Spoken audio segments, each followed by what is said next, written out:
Hello students. हम अपना second lesson पढ़ रहे हैं इकोनॉमिक्स से और हमने इसमें 5 पॉइंट्स के बारे में डिस्कस कर लिया था। आज हम 6th पॉइंट के बारे में पढ़ेंगे, features of economic policy pursued under planning till 1991। यानी कि 1991 तक की जो प्लानिंग थी, नियोजन था, उसके अंतर्गत जो अपनाई गई आर्थिक नीतियां थी उनके बारे में हम पढ़ेंगे। उनकी आर्थिक नीति की जो विशेषताएं थी उसके बारे में पढ़ेंगे। तो planning in India has witnessed A mark shift in the economic policy of the government in the year 1991। India में प्लानिंग की गई थी और उसमें कहा गया था 1991 के पश्चात जो प्लानिंग की गई थी उसमें एक बदलाव लाया गया था। Accordingly, features of economic policy are often studied separately for the pre-1991 period and post-1991 period। इसमें इकोनॉमिक जो पॉलिसी बनाई गई थी उसकी विशेषता क्या थी कि इसमें 1991 से पहले और 1991 के बाद का जो पीरियड है उसको शामिल किया गया है। The present section describes the features of economic policy between the period 1951 से 1991।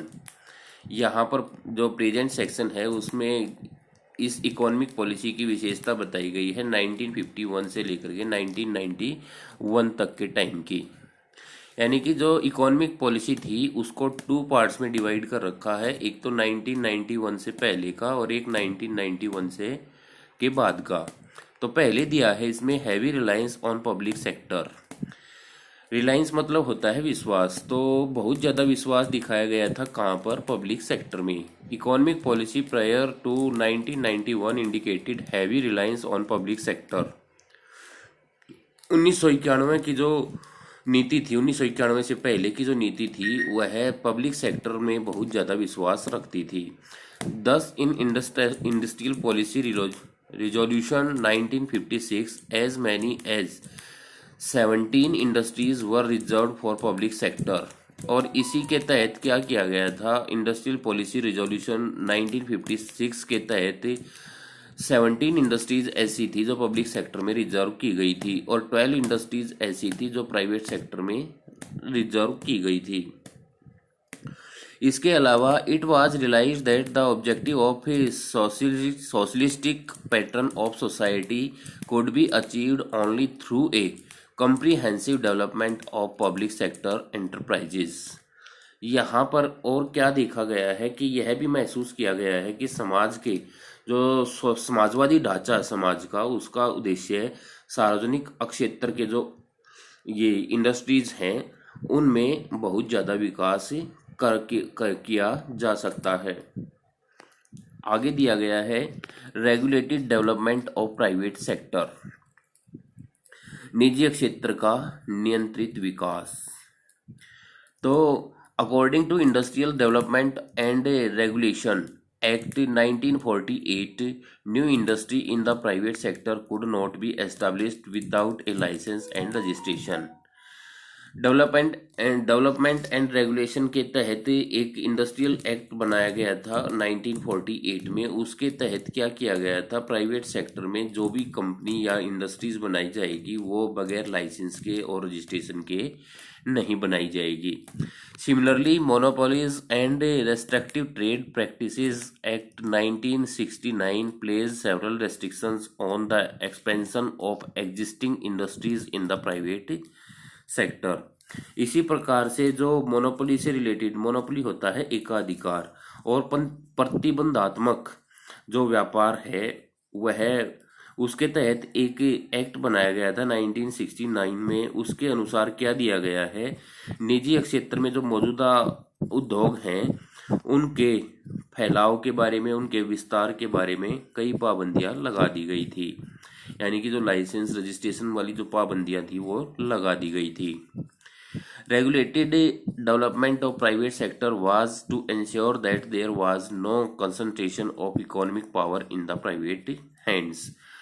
तो इसमें प्राइवेट हैंड्स का मतलब क्या है? निजी क्षेत्र का जो नियंत्रित विकास, यह सुनिश्चित करने के लिए किया गया था जिससे निजी उद्यमियों द्वारा आर्थिक शक्ति के केंद्रीकरण की अनुमति न दी जाए। उसके बाद दिया गया है protection of small scale industry and regulation of large scale industry. तो इसमें जो स्मॉल स्केल इंडस्ट्री का मतलब होता है जो छोटे पैमाने की इंडस्ट्रीज थी, और regulation of large scale industry का मतलब क्या है, जो बड़े उद्योग थे। छोटे पैमाने के उद्योगों का संरक्षण दिया गया था बड़े उद्योगों के नियमन पर या उनके रेगुलेशन पर। Large scale industry was regulated through several acts. जो बड़े बड़ी कंपनियां थी उनको विशेष अधिनियमों के आधार पर क्या किया गया था, रेगुलेट किया गया था, नियमित किया गया था। MRTP जैसे monopolistic and restrictive trade practices act. Small scale industries on the other hand was offered protection from competition. और स्मॉल स्केल इंडस्ट्री जो थी उनको कंपटीशन से फ्री कर दिया गया था, उनको प्रोटेक्शन दी गई थी। आगे दिया गया है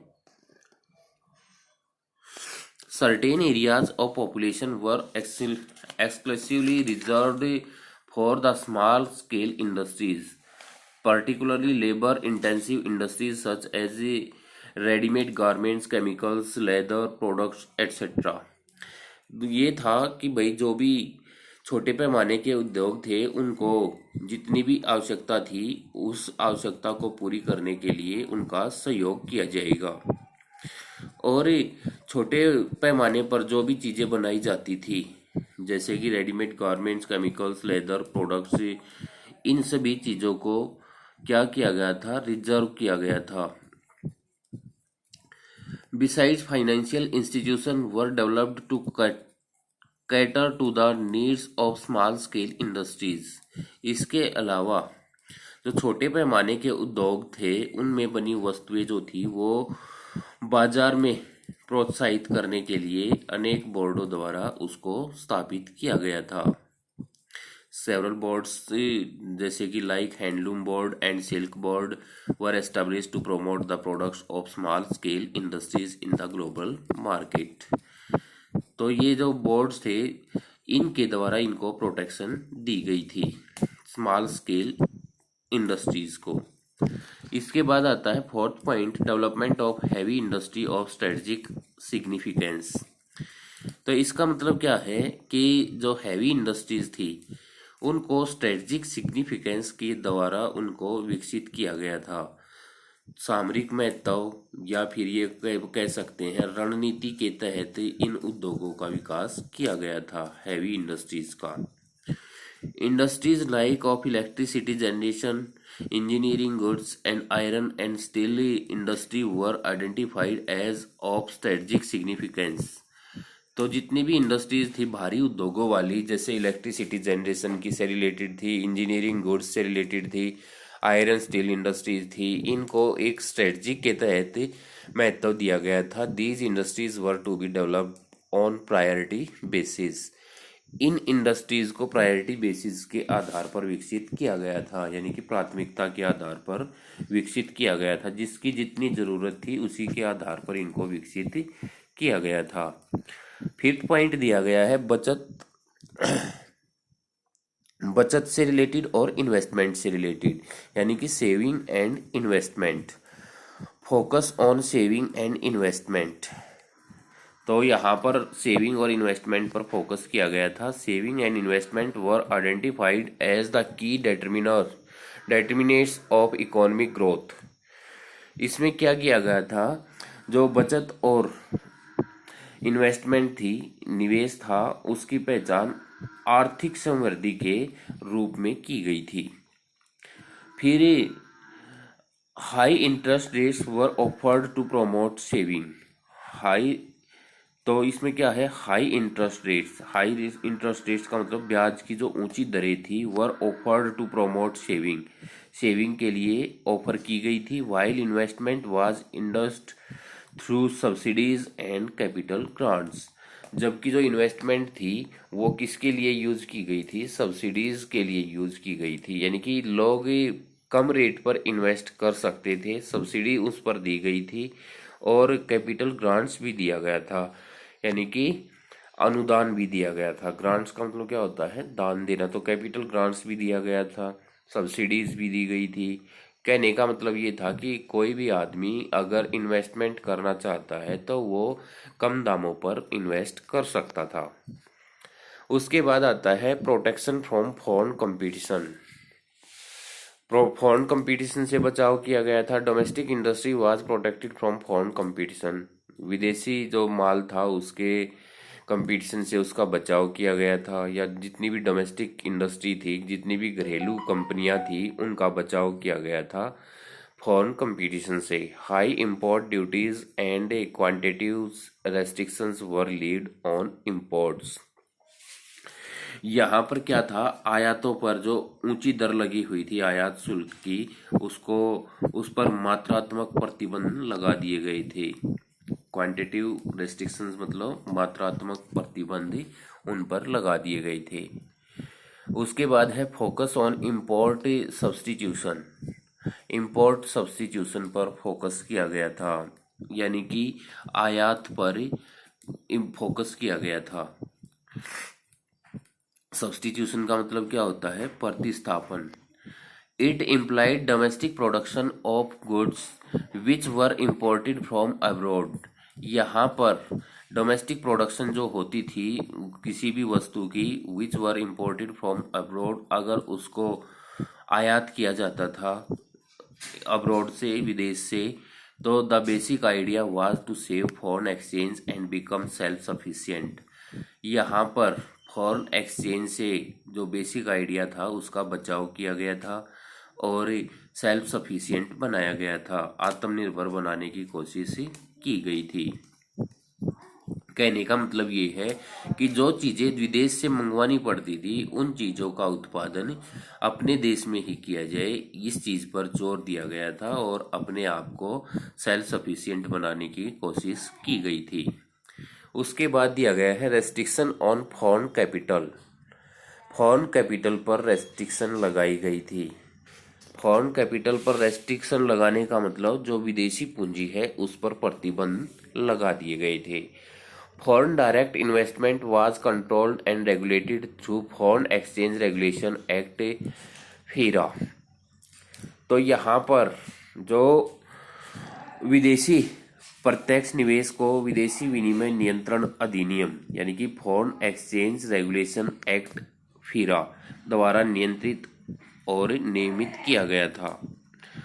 फिर क्या होता है, this was to minimise economic control to the domestic market by the foreign investors. यहाँ पर विदेशी निवेशक जो थे उनके द्वारा घरेलू बाजार और आर्थिक नियंत्रण को मिनिमाइज किया गया था। उसके बाद आता है सेंट्रलाइज्ड प्लानिंग। सेंट्रलाइज्ड प्लानिंग का मतलब क्या होता है, केंद्रीयकृत नियोजन। Programmes of growth and development at the state level were align to centralised planning. तो जो समृद्धि और विकास थी, ग्रोथ और डेवलपमेंट थी, उसके कार्यक्रमों को राज्य स्तर पर केंद्रीयकृत नियोजन की जो अवधारणा थी उसके अनुरूप बनाया गया था, सेंट्रलाइज्ड प्लानिंग के अनुरूप बनाया गया था। That is objectives of growth as specified at the state level. और यह ऑब्जेक्टिव्स थे, यही उद्देश्य थे किसके, 5 ईयर्स प्लानिंग के। जो भी 5 ईयर्स प्लानिंग की जाती थी ये उनके क्या थे, उद्देश्य थे।